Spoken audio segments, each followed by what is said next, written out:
According to the Washington Post, the number of seniors will double by 2050, and part of President Biden's infrastructure plan includes an expansion of caregiving services for the country's growing aging population. Biden wants to set aside $400 billion to invest in community-based and in-home care. To discuss this and other features of the Biden administration package is our friend and economics reporter for the Washington Post, Jeff Stein. Good to see you, Jeff. Welcome back. Thank you guys so much for having me back on. So, Jeff, what are the progression generally here in terms of the infrastructure package? What are going to be some of the big fights? I guess the Republican criticisms don't necessarily matter since it's likely to move through reconciliation. So within the Democratic coalition, what are going to be some of the red lines for different members, King Mansion, and all of that? So, assuming, as I think is not totally crazy, that they are, the package they put out is just, it's impossible to imagine that getting Republican support. So It seems likely that that's a reflection of them planning to do this with Democrats only.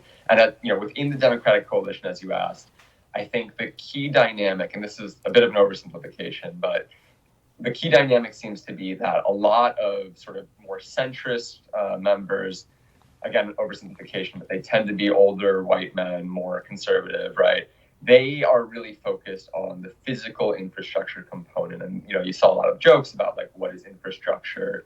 And that's emerging in this broader context in which centrist Democrats and Republicans and business groups, I reported that several prominent lobbyists have been pushing the White House to just stay focused on roads, bridges, the things that we think about as sort of physical major infrastructure. And other major parts of the Democratic coalition, including within the White House, the Council of Economic Advisors, but also sort of more liberal lawmakers, the progressives, are saying that infrastructure really should be more broadly defined to include measures like the home care element we discussed, and also child care and elder care and pre-K and other things that people say are necessary for the economy. And one major component here is that on one side of this debate are economists saying that actually these kinds of human capital infrastructure investments are actually better for spurring the economy, for growing jobs, for getting the unemployment rate down, because unlike physical infrastructure investments, those just go directly to people, whereas a physical infrastructure investment, a lot of that money gets siphoned off into capital investments, right? Forklifts and the actual tools you need to build. So that's kind of the main fissure on the spending side. And there's also lots of debates about what the pay-fors and the corporate rate hikes look like. Joe Manchin already said that he's not on board with the White House proposal to raise the corporate tax rate from 21% to 28%. He wants it at just 25%. It was at 35% before Trump was president. So that's a bit of a lay of the land. Yeah. Well, talk a little bit more about those pay-fors. What are the tax proposals? Which ones do you think are sort of the most significant and could change the taxation landscape the most? So actually the biggest provision, the easiest one for people to digest is just raising the corporate rate from 21 to 28. But they actually raise the most money from their international provisions, which are really complicated. And I'm still honestly wrapping my mind around some of them. But the idea is essentially that U.S. multinationals under the Trump tax plan have what Democrats say is an incentive to book profits abroad. Republicans included in their 2017 tax law a measure aimed at preventing sort of what they call intangible assets like IP and things that can be moved and gained easily to tax havens. So they included a tax on that, but said, factories and other sort of real tangible investments abroad would be subject to a lower tax because that reflects real economic activity. But what Democrats say, and a lot of tax experts say, is that actually just encourages firms to put their factories abroad.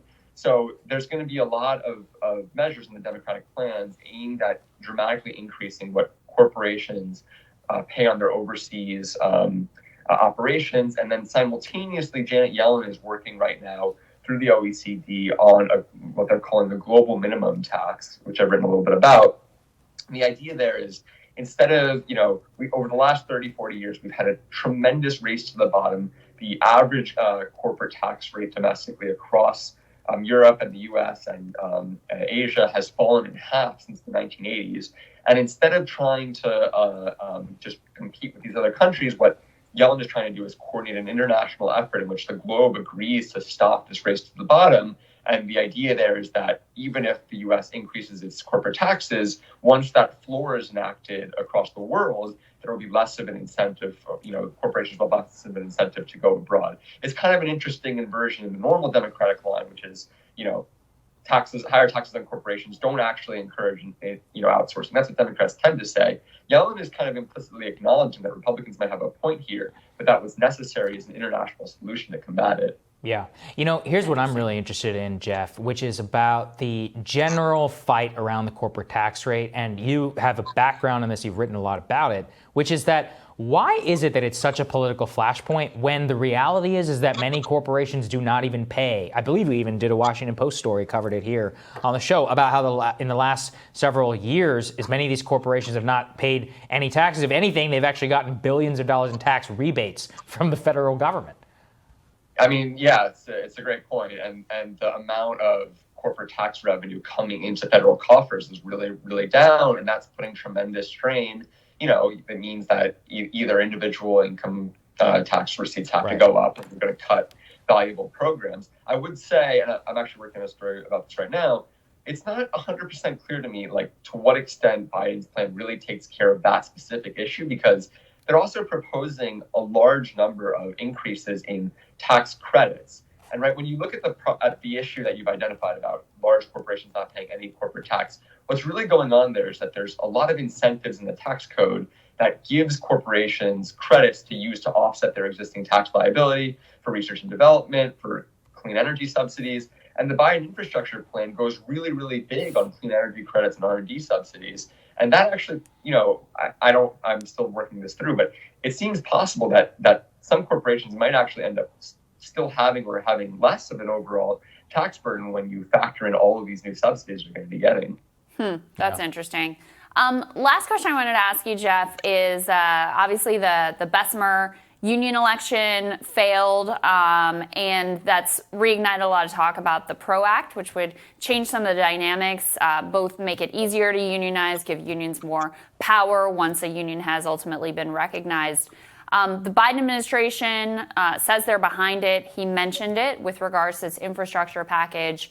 Is that going to be part of this proposal? Is that a separate piece? How much political muscle are they putting behind it? What's your sense there? Not to disappoint, supporters of the PRO Act too much. I mean, for the administration's, they did include it in the plan. I mean, it is in there, and it says that they support it as part of this.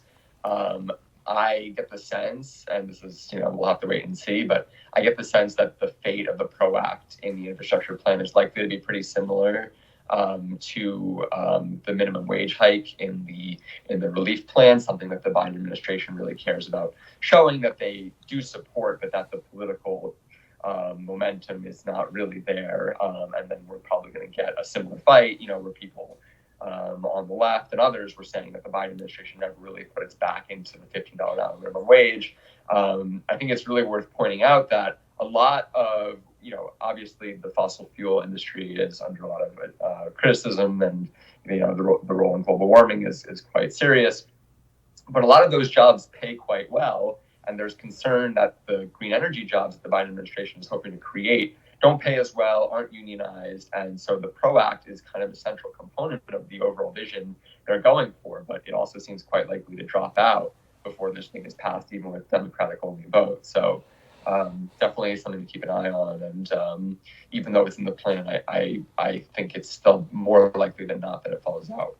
Yeah, I think it's an excellent point. Really appreciate the reporting, man, and we'll see you soon. Great to see you, Jeff. Thank you. Thank you, guys. More Rising for you after this.